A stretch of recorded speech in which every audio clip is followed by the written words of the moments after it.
Good evening, fellow mortals.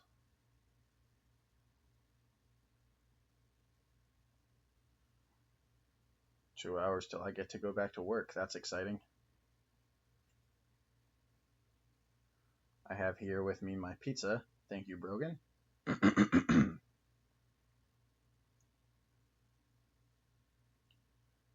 Just looking for some listening material while I chow down.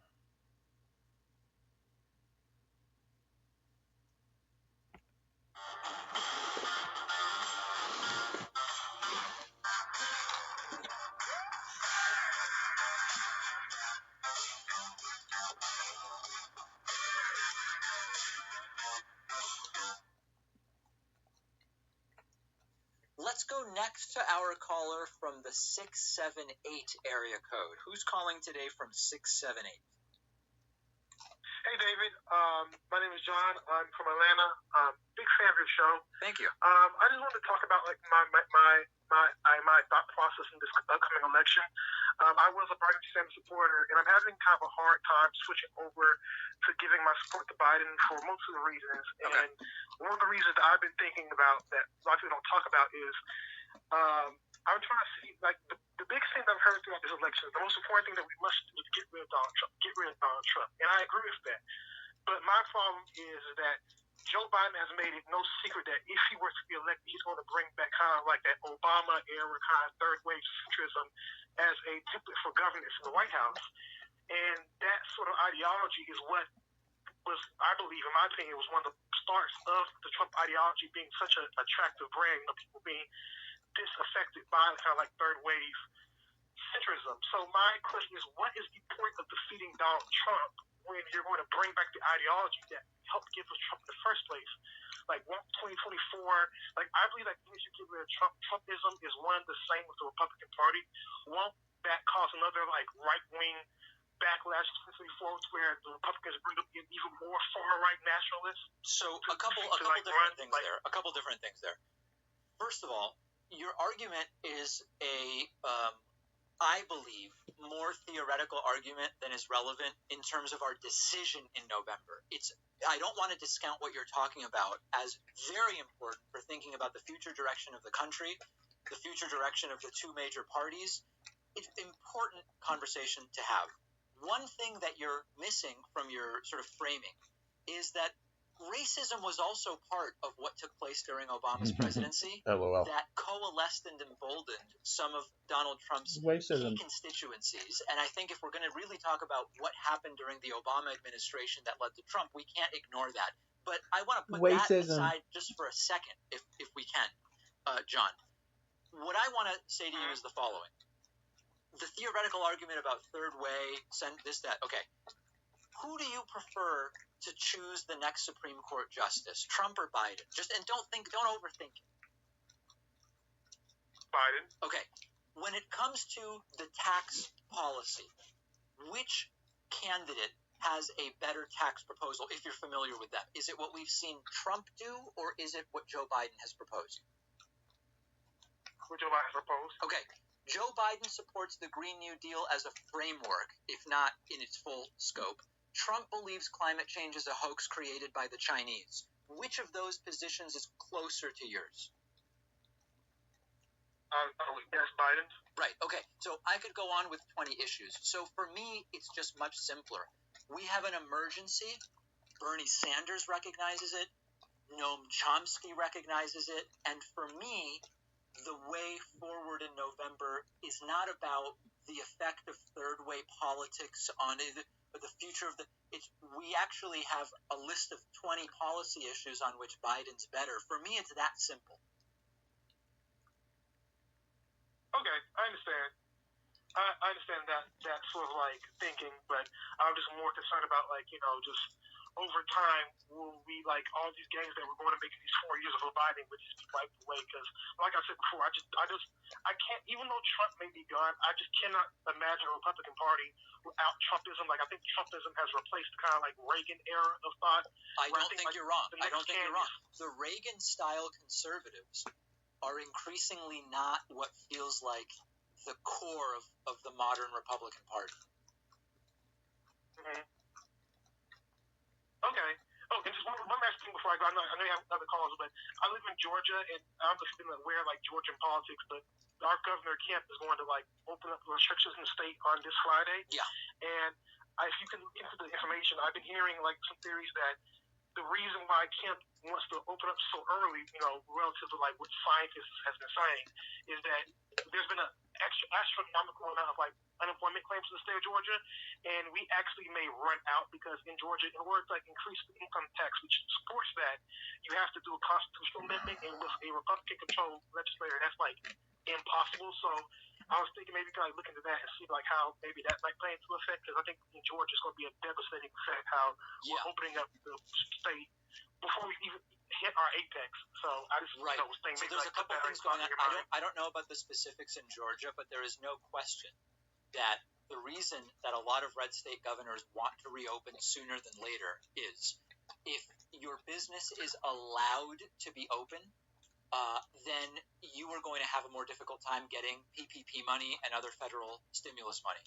If your business is open, you are going to be taken off of the unemployment rolls, and there's no doubt that that is playing a role in red state governors wanting to open sooner than later. Absolutely. Okay. Well, thank you, David. All right. Appreciate the call. Thank you so much. Really great to hear from you.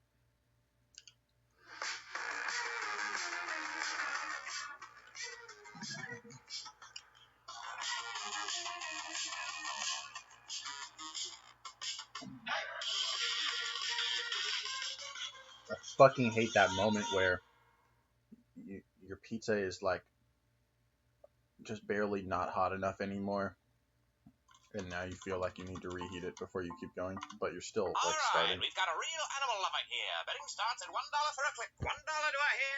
$1.50, do I? Sold! You probably know that Google and Facebook's business Shut up. model is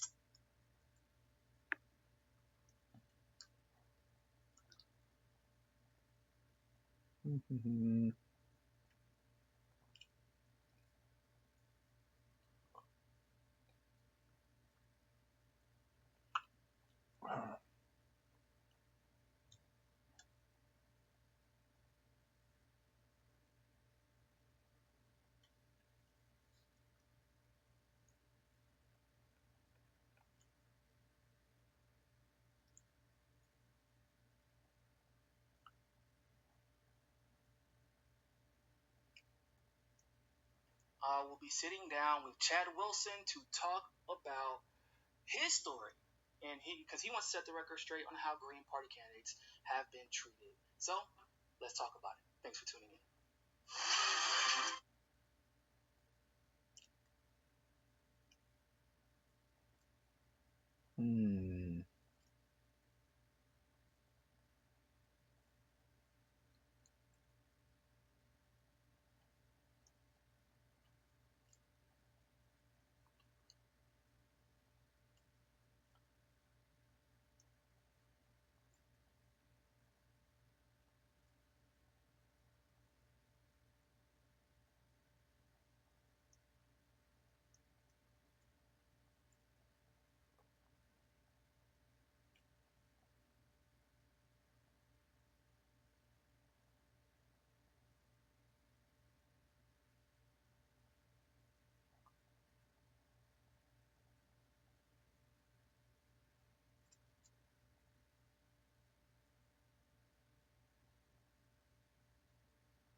we're recording, so just to make sure that Steve didn't have that joke in there.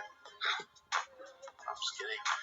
Joining us, this is a premiere episode. We're talking about the collapse of global oil prices, the international implications of that, how it relates to the domestic oil energy market, and specifically the conflict between Russia and Saudi that sort of drove this iteration of it. And to do that, an old friend of mine is joining us, Steve Cook. He's a senior fellow at the Council on Foreign Relations. What's up? Steve, it's great to have you on. How are you? I'm hanging tough.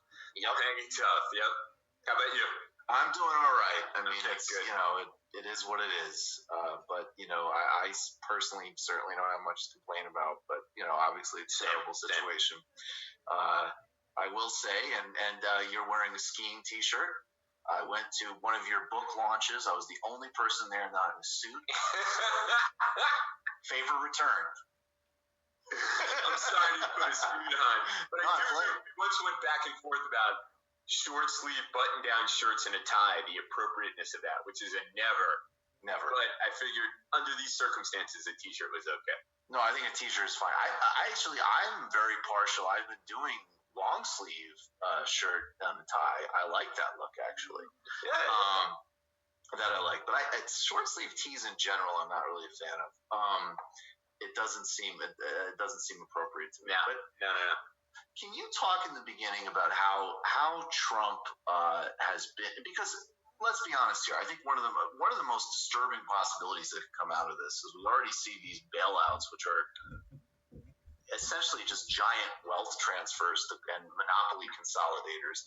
The enormous concern of all of this is the upshot is the next round of small business bailouts is for Exxon and Chevron. Right. So can you talk specifically about how the Trump administration, and look, certainly this happened especially with natural gas under Obama.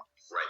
But that when they talk about energy independence, they're not talking about finally, transitioning to a innovative and sustainable model. They're talking about aggressively exploiting domestic energy markets. That has environmental implications. It also affects the global price. Right.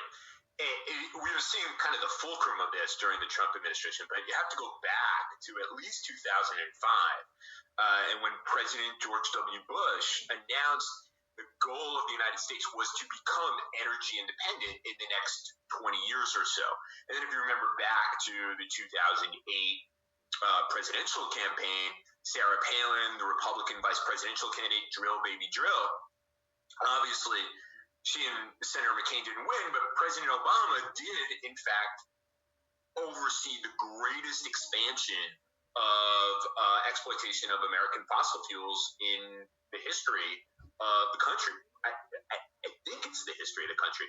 And the Trump administration has continued that. I mean, Sarah Palin said drill, baby, drill. And we fracked. The Obama administration coincided with the revolution in hydraulic fracturing, otherwise known as fracking, which has been a boon to the natural gas industry. And we have also become the biggest producer of oil. And we have just reached the point of energy independence in terms of fossil fuels, specifically oil. This has nothing really to do with any investment in alternative energies, in wind, in solar, plug-in electric vehicles, and so on and so forth. It is all about the exploitation of hydrocarbons. Yeah, and not even kind of finding efficiencies. So it's been really, really aggressive. How does that affect? I mean, it's intuitively obvious, but just in terms of supply. But just how has these aggressive moves in the last 20 years affected the OPEC countries specifically, countries that are sort of known to rely? We look at Iran and it goes like, what's the main export? Oil, okay? And then the second one I think is like pistachios. These places where it's like, okay, this is very important. Yes. Here's a good way of thinking about it. Yes. As dependent as Iran is on oil exports, it's the least dependent economy in the Persian Gulf on oil. So Iraq, 95% of its budget is derived from oil exports. Kuwait and Saudi Arabia is 80+%, but there really doesn't have much of an economy beyond that because everything else is based on hydrocarbons. Oman, Bahrain, further afield, Algeria. These are countries that are really one-crop economies. So as the United States has produced, and it's had this impact on prices, this era, we've entered into an era really of generally low oil prices. Now, it's really low. I think Brent was at $14.40 today. Now, this is very, very far away from where these countries can balance their budget. So it puts tremendous strain on them stability-wise. Other thing that the United States production has done, it has removed a certain amount of leverage from Saudi Arabia as the swing producer. Saudi Arabia doesn't take a lot to get the oil out of the ground. You tap a well and it comes up. You don't have to inject a lot of chemicals or water to pressurize the wells. You have to do some, but it's a relatively low-cost producer. But the United States flooding the markets with its hydrocarbons has taken that leverage away from the Saudis. 2014, when we had a big drop in oil prices, that was in part a Saudi effort to do damage to the American shale industry. They couldn't do it, which led to the agreement in 2016 between Saudi Arabia and Russia to cut productions, to kind of put a floor under the price of a barrel of oil. That succeeded until 3.5 weeks ago. Right. So what's the dynamic behind that? Russia has gained a lot of credibility in the Middle East, which you document. And again, this is very much in one of our conversations that people know. I think the different political positions across the board, but this is one we really want to focus on how things are actually working and why. So you just say, basically like, look. In the mindset of a fair amount of Middle Eastern leadership, and it can be that basically Obama portrayed Mubarak. Yep. Putin had Assad's back. That's a huge credibility builder. Right. Explain that, and then how Russia maybe, though, overinterpreted the appreciation. Yeah.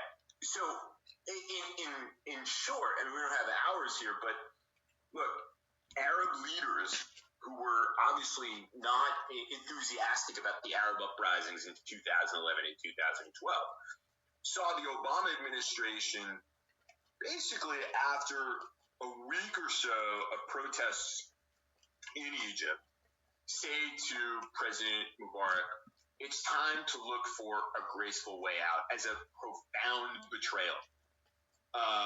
Here was Hosni Mubarak. He had carried America's water in the Middle East for almost 30 years.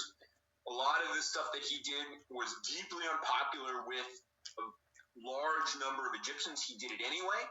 And within a week of protests of tens of thousands of people in Tahrir Square and other parts of the country, the Obama administration was ready to kind of ease him out of power. Now, that's not really the way Arab world looks at Arab leaders look at it. They look at it as it was a total betrayal. So much better when it's hot. I was there for part of this. I should have heated up all my pieces. It had nothing to do with what Obama said. The Egyptian people and the Egyptian military, most importantly, brought down Hosni Mubarak. But nevertheless, politics is perception. So the Saudis, the Emiratis, the Israelis, everybody else sees this as the president of the United States betrayed his ally of 30 years. Bashar al-Assad is in trouble, and instead of betraying his ally, Vladimir Putin deploys force to Syria to save the Assad regime. This, whether Arab leaders love Bashar al-Assad or not, and most of them do not, this demonstrated something about Russia's commitment to their allies in the region that really boosted Russia's stock in the region. And a series of events, the negotiation of the Joint Comprehensive Plan of Action, otherwise known as the Iran nuclear deal, then the Trump administration, the kind of general incompetence of the Trump administration, the deep and profound polarization here in the United States has, accumulated to the point where people in the Middle East, the leaders in the Middle East, look at the United States as spent, tired, ideological, and incompetent. In contrast, they were coming to see Russia as competent, ready to lead, non-ideological, and someone who was willing to stand by his allies.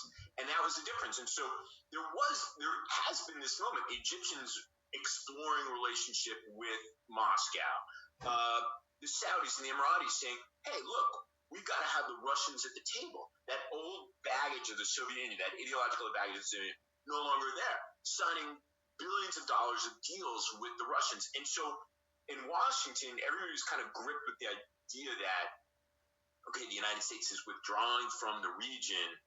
The Russians and the Chinese are going to be the ones that are going to order the region. And then we get to what happened in the last, as I said, 3.5 weeks, where the deal between Russia and Saudi Arabia over oil was fraying, and the Russians didn't want to maintain the deal as it was. The Saudis came to a meeting of what's called OPEC Plus, which is the OPEC members plus 10 other countries, including Russia, but Russia's really the big dog in the plus, and said, hey, look, this is how much we should cut. And the Russians said, no, we should cut, but you should cut X amount more than everybody else because you're Saudi Arabia, and we'll cut this much, and this one only cuts that. And this raised alarm bells in Riyadh that what the Russians were really trying to do was steal market share and revenue from the Saudis, because the Saudis felt like if they agreed to what the Russians wanted, the Russians would cheat anyway, grabbing market share and obviously taking revenue away from the Saudis. So what did Mohammed bin Salman do? He said, I'm not going to be played for a sucker by Vladimir Putin. I don't care about this new relationship. I'm going to now say, I'm going to produce as much as I want, and I'm going to offer Saudi oil on a discount. And we had this runaway plunge in the price of oil. And then it became kind of like a thing between Putin and MBS. I thought you were going to say he was going to invite Putin to get a marriage license. Sorry. So what, I think, sorry. I mean, look, it's true. It's Jesus Christ. So what was the Russian justification, though, for having this differing approach? And how did they both, I mean, because again, in this article, and we're very used to, and correctly, 100% of my estimation, to see Saudi Arabia itself as deeply systemically problematic on any number of areas, and also MBS himself as essentially a personal murderer by all available evidence.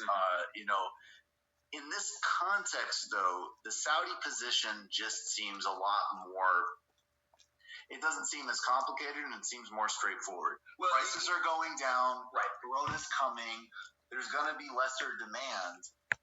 What is Russia even saying as sort of its presentational game phase for why you would even want to not obviously cut production? Right, and look, it takes Vladimir Putin to make MBS look reasonable in this situation, and so it's actually not Putin. It's one of his advisors. But what they were, because I'm actually surprised. I mean, Putin does actually again strike me as a guy who, regardless of anything else, would certainly be able to grok the basics of a sort of situation like this. And I think Trump could get that. And the cooperation with Saudi Arabia is a big win for the Russians, who have been pulling at American. I'm drinking Aquafina because it's what Donato's had as far as water goes, but I'm pretty pissed actually that they didn't just give me a cup of iced water, because that tends to be delicious.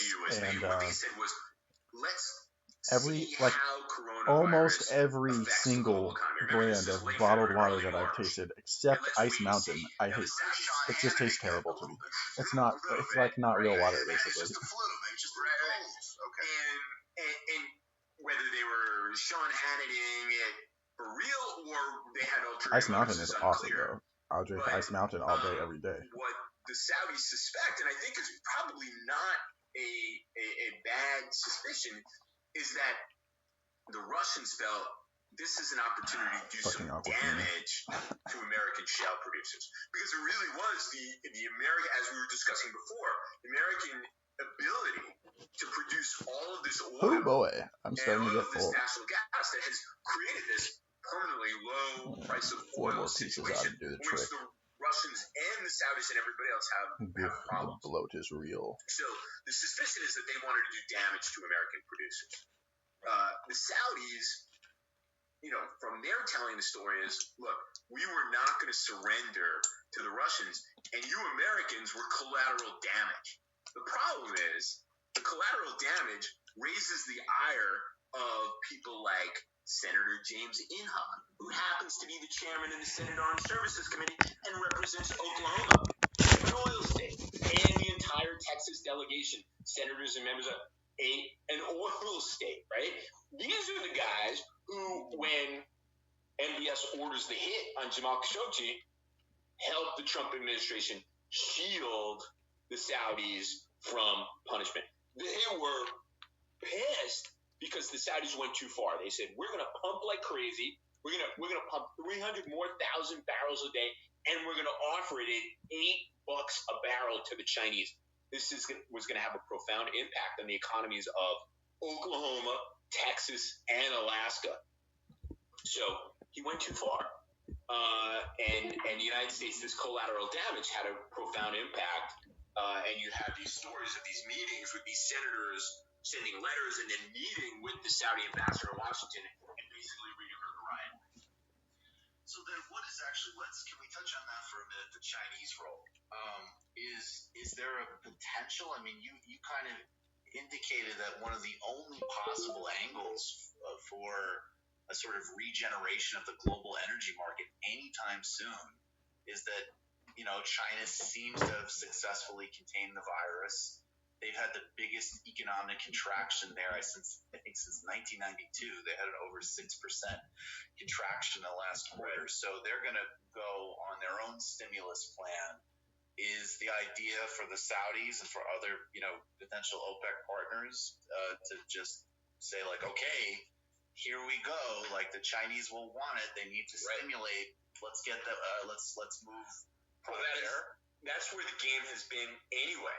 Everybody has looked to China and Asia as, even with the way in which the Trump administration has dealt with our energy policy, you see how, although we haven't done anything to decarbonize the economy, there are savings, there are efforts to decarbonize, and oil producers, the energy producers, particularly Asia, is the real growth.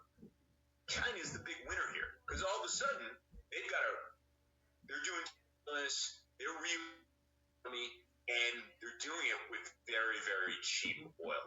The problem is, I think people are overestimating how quickly China's going to be able to open up.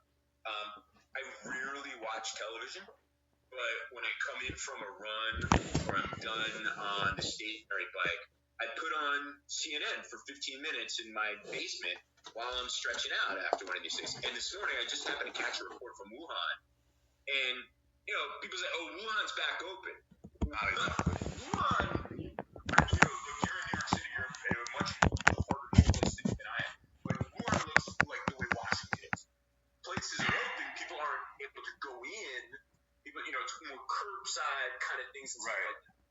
It's not open. I mean, I think but still, the Chinese are the big winners here. I think the Chinese, though, are a bit smarter than the United States or the Russians. It's purely extractive. If they can get Saudi oil, Iranian oil on the cheap, that's great for them.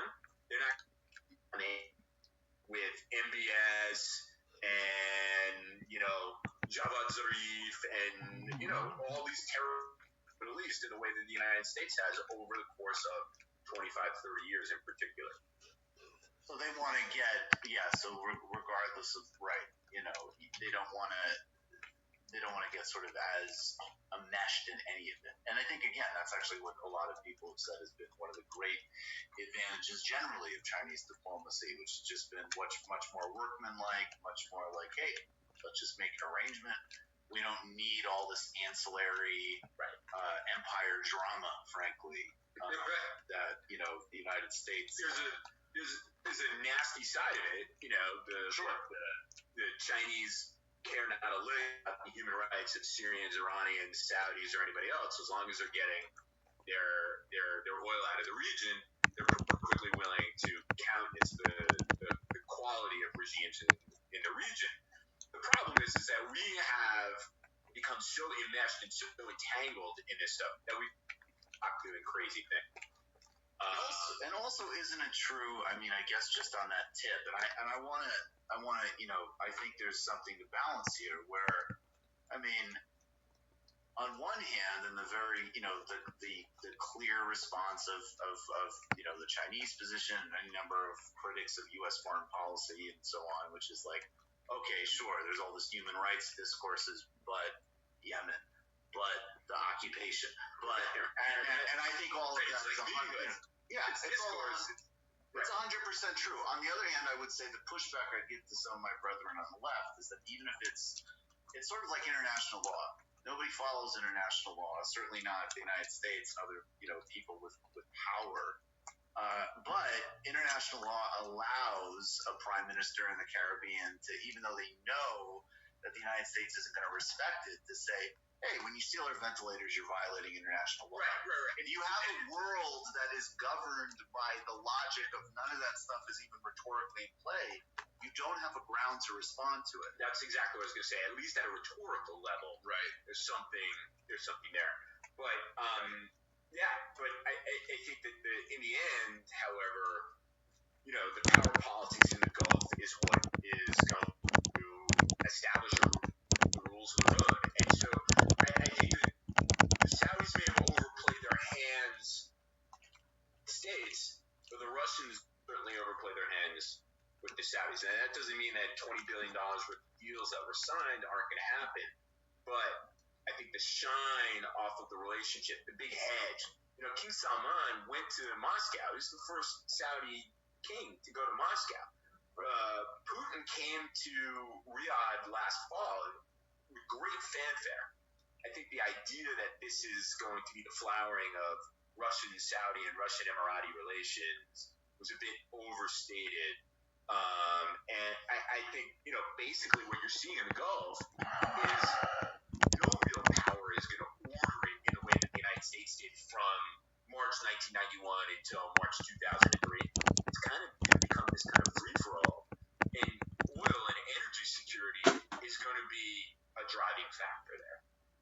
So what do you think? I mean, in the last couple of minutes then, I think that's pretty clear. The shine is kind of off of that. And also, that especially given the broader dynamics of Russian and Saudi history, there was some positive signals, but as soon as the trust is sort of broken again, one would imagine it would kind of revert to type. But now, the Saudis have pissed off the United States. There's an oil tanker, sitting right now. There's, off the coast of the States, there's,